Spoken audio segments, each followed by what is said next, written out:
I messed up kind of big on this one.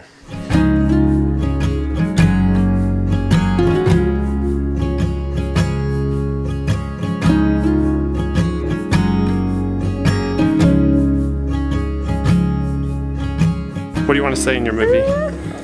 I don't know. We're filming. I think one animal. One animal, which one? Can you be a monkey for your movie? What about a snake? What about a cow?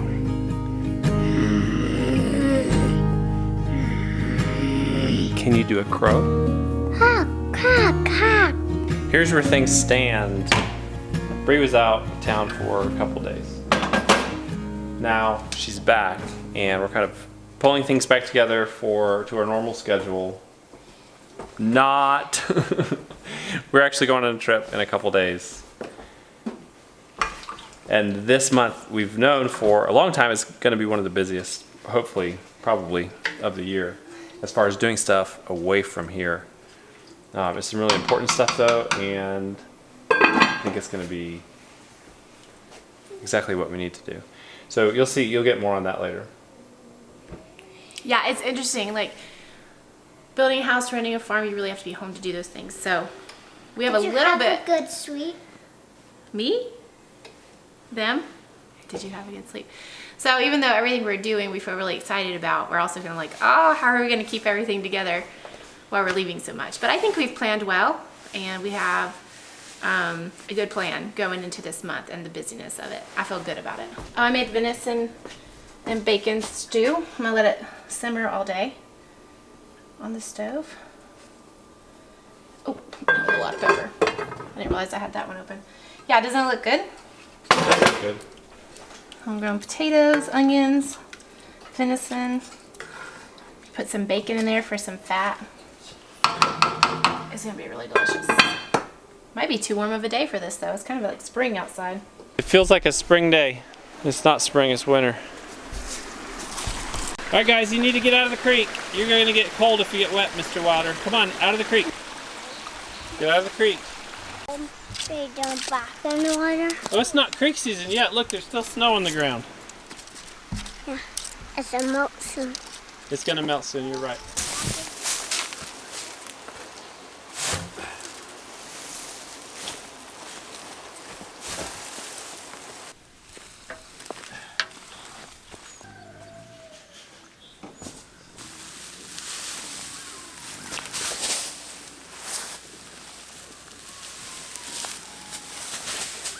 Every bale has a blue jay feather in it or on it. It might be a bluebird, hard to tell.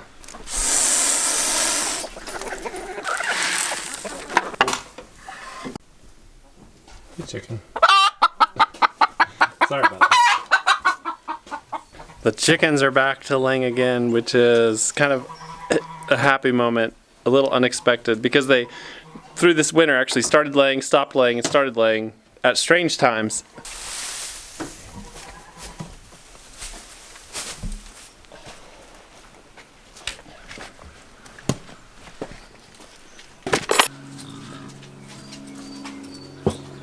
There we go. That was about as easy as it's ever been to get her in there.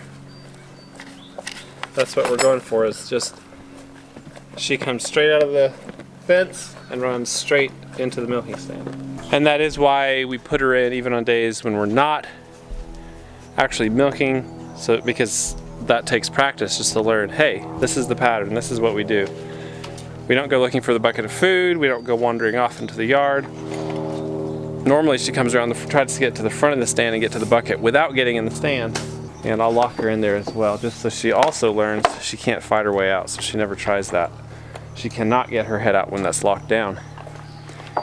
And that means she just has to learn to stand. So sometimes even on mornings when I'm just feeding her grain, I'll leave her in there for about 30 or 40 minutes, which you might not like the sound of that, but it's just teaching her, hey, you have to stand in the milking stand. You don't just get in and then when you're done eating, get out. I worked for Eustace Conway once, and he had some of the best trained horses I've ever seen. And he described how he would do something similar with them, as he would put them in all their gear, work with them, and then have them stand for 2 hours. He'd have them trained to stay on all their work tack and not get impatient. Those horses would do anything he asked them to do. Okay, I'll take you and show you this hay screw up and how I wasted a bunch of hay with a silly mistake. We bought a bunch of hay this last year and we didn't put it all in the big barn. It can all fit in there, but we were trying to keep that space because there's a lot of stuff stored from our house in there. So we put some of it in this shed, which is like basically a little garage. Cool little building. I guess they would do stuff, change oil, do auto work in here, maybe store a vehicle in here.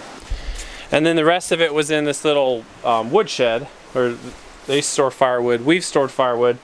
I put hay in both of these for the first time this year and just packed them in. This one was packed full. Now we're running towards the end of our hay, so we're getting down to about 2 weeks of hay in here. And I quickly realized when I started pulling bales out my mistake. I'll show you right here. You see this? Hay strings broken. I put these bales right on the ground in these sheds. I put some boards under them down there, but in here I just put them right on the ground because this shed has always been very dry. The floor of it has a thick layer of, you know, chips from old firewood and chunks of firewood, and the hay was sitting on all that.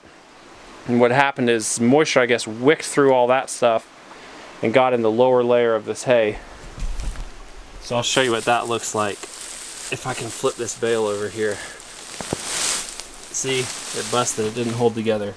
So the lower side has mold in about the lower 2 inches here of that bale, and kind of mildewy, and I don't know if that's mycelium because it was so moist.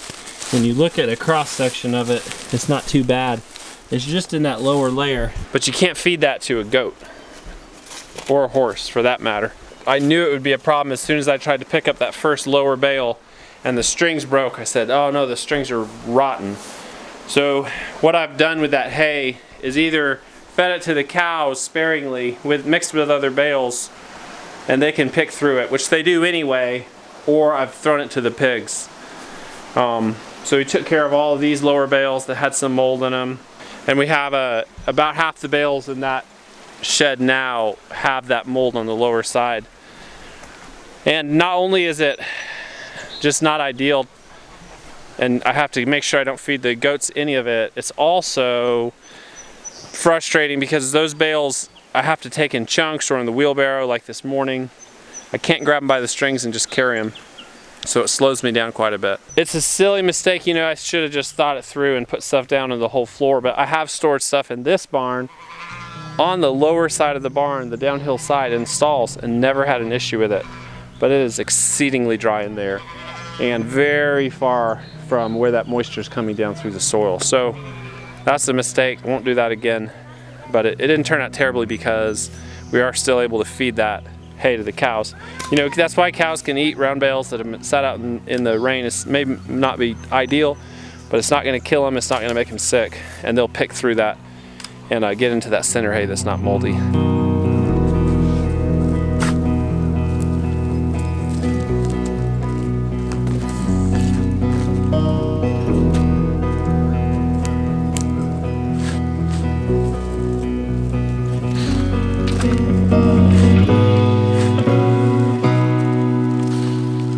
It's always fun to watch those chickens after they get fresh bedding. It changes their whole demeanor. They start scratching and they get really active and curious. I can't help but think it's just really good for their brains.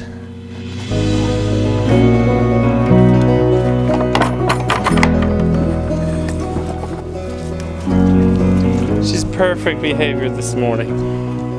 She walked straight in to the milking stand, walked straight back into the pasture when she was done. That's nice. Oh, they laid another one since. 2 actually laid. So the chickens had actually laid 2 more eggs since I checked just a little while ago. It's that time of day, it's morning. This is when everyone's vying for the nesting boxes, but one of the others was cracked. It was an olive colored egg that would represent all of the colors of eggs that we ever get from these chickens. Brown, blue, white, and olive green.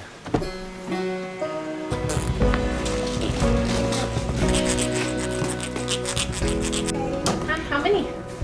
Well, there's one more that got broken. Basket. Isn't it in the camper? I thought I'd show you this little thing I made with the kids while Bree was out of town. It's called a Jiha Wimmy-Diddle. And it actually goes by different names, but it's just a little toy. In these areas it was often made with rhododendron or laurel or mountain laurel, and I'll show you how it works. So that little propeller at the end will spin one way, but the cool thing about it is that you can actually get it to switch directions and spin the other way. And you can do that, you can control which way it spins. And there's a secret to how to get it to switch directions. It's just a little toy, one little metal pin, and then the rest of it's just carved with a knife. Little notches to vibrate the whole thing. Anyway, I thought I'd show you something you could make for your kids, or if you're allowed to use a knife if you're a kid. And you can drill the hole through here with the nail itself, or I use the tiny drill bit. I grew up with these, and they're just a lot of fun. It doesn't look very pretty, but it tastes really good. Looks really good. Is that all I get? Oh, that one's yours. Oh. There is nothing like a good venison stew. Okay, I'm on the side road, so I'm comfortable filming. About back to our house. I've been running around with like a chicken with my head cut off. I want to tell you a short story. I have a surprise for Brianna, and it's kind of silly because it's something I should have done a long time ago. Basically, in the midst of moving out of our moldy house, we bought this used van, and we didn't spend GoFundMe money on it, just in case some of you are wondering. We bought it just like we normally would, and we in the midst of just that kind of crazy time, I totally forgot to go get the registration on it.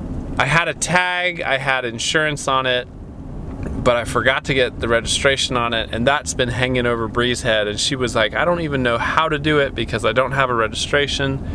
And I had promised her I was going to do it, so I finally got that done today. And even though it's just a normal thing, she's going to be so tickled when I hand her this new license plate. What are you guys doing? Shooting a plastic bag. And watch this. Nice shot. That's a long way off. What is that? I've been working around the homestead, working to get things ready for our trip out of town coming up for our farm sitter. And we're getting pretty close, but still have a little bit to do. It's not going to be as complicated. I think we're going to skip giving the cow grain for just the couple days we're gone. Hey, ceasefire guys, I'm coming around the corner. I'm just throwing them a portion of a bale, and I've got one little bit left out from this morning. We had a good meeting about the house. Well, a guy came out who hopefully will do some of the big moving and shaking chunks of the house, these challenging things. He does all kinds of renovation stuff, and it was really helpful. He came out partially to kind of bid stuff, but also to just help me wrap my head around it as a favor. He's a friend of a friend, and we talked through not every portion of it, but all the next steps, all the grading, how that's going to actually play out and work. That was really helpful because he's done this stuff many times. He's done all of this, so he had some really good insights as to the order that we actually do the steps inside the house and outside. All right, I'm excited to give Bree this surprise. It's put those BB guns away, guys, and eye protection next time you shoot. For next time you shoot BB guns, it's all laid out. You can't tell me you can't find it. Okay, so it's not like a huge present or something, but it is something you'll like. I thought you got the car fixed. I was really excited. It's kind of like that. Oh, good. Oh, you got my car inspected and all that. Thank you. Your license plate? Thank It's a big you. deal. That's a big deal. Yeah, Thank it's you. great. How did you get it done? That's a relief, actually. I was worried about someone driving our van while we were gone and getting pulled over. And like, How did you get that figured out? I tried to figure it out and I could not figure it out. I just talked to him. That always helps. Yeah, I talked to the people at the tag office. They straightened it out for me. Oh, that's so great. That was easy. It was easy. Much easier in person than on computers. Definitely.